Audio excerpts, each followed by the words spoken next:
So now let's see how we can work around with the Solarize effect inside of HitFilm. So over here you can see that I have this particular footage right here, and if I want to go around and add in a Solarize effect, then I need to go around over here under the effects tab, and then if I were to go around and scroll down, then I can go around onto the stylize section. So once I go around over here, then what I can do is I can drag in the Solarize over here on this particular footage right here.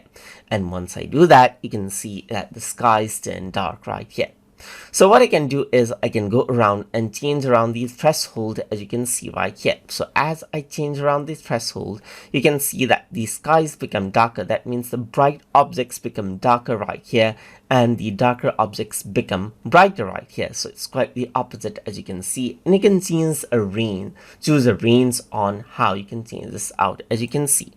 So apart from that, you can also go around and change around the saturation, as you can see, and you can invert this out as well and change around the threshold of the Solarize right here, where it changes out the color range and changes everything out to be negative, as you can see right here.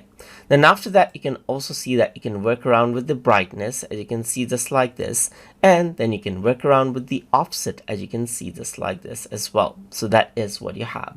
So that is how you can go around and apply out the Solarize effect inside of HitFilm. So I hope you guys learned something as always. And as always, please like, comment, share, and subscribe.